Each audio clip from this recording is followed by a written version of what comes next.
Have you ever been given a task that seemed impossible? A puzzle where the pieces just didn't fit?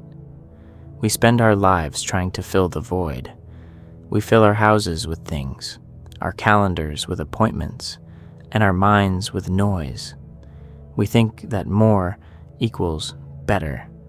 But once, a long time ago, a dying merchant taught his sons and the world that sometimes the smallest things take up the most space. This is the story of the two brothers and the empty room. The merchant knew his time was short. He had spent a lifetime building an empire of silk and spices, but now he had to decide who would inherit it all. He had two sons. The eldest, Cale, was sharp, ambitious, and moved fast. He knew the price of everything, but the value of nothing. The younger son, Elian, was quiet. He was a dreamer who often stared at the clouds while his brother counted coins. The father spoke, his voice rasping like dry leaves. "My sons," he said, "I do not care who is stronger or who is faster. I care about who can see what others cannot." He pointed to a massive stone storehouse at the edge of their property. It was completely empty, a cavernous, dark hall. "Take this single copper coin, go to the market. By sunset, you must buy something that fills that entire room. Whoever succeeds inherits the empire." Cale laughed. A single coin to fill a massive hall? It seemed like a cruel joke, but he was determined to win. He ran to the market, his mind racing with calculations. He needed bulk. He needed volume. He needed cheap. He found a farmer selling old, dry hay. It was scratchy, dusty, and unwanted. With his negotiating skills, Cale bullied the farmer into giving him cartload after cartload for his single coin. Quantity, Cale thought. That is the secret. Overwhelm the space. Meanwhile, Elian walked through the market with a calm silence. He didn't run. He didn't argue.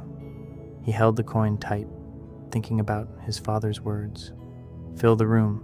He realized that physical things are expensive. Wood is dear.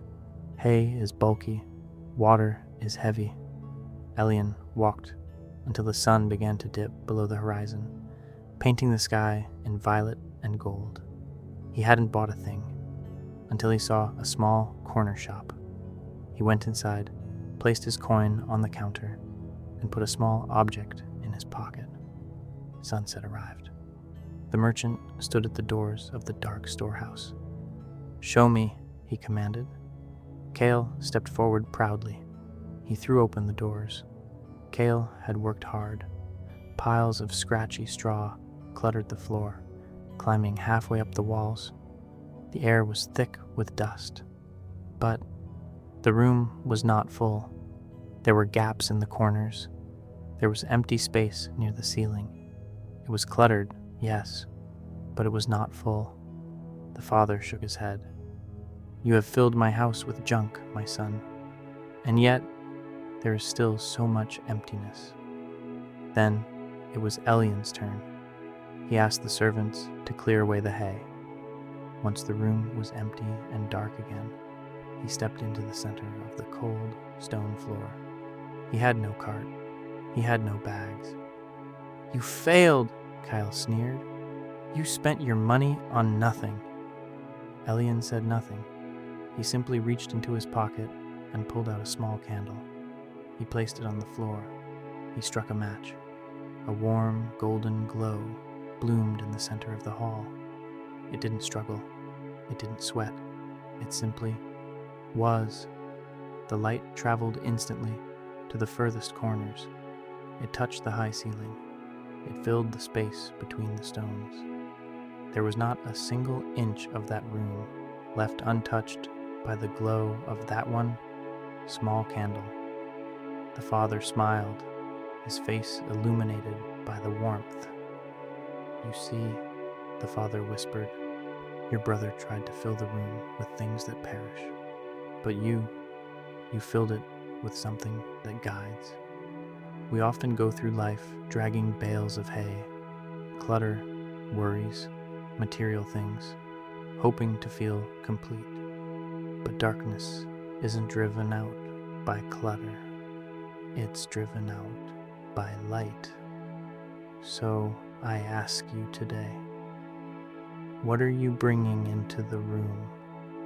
Are you bringing the noise? Or are you bringing the light?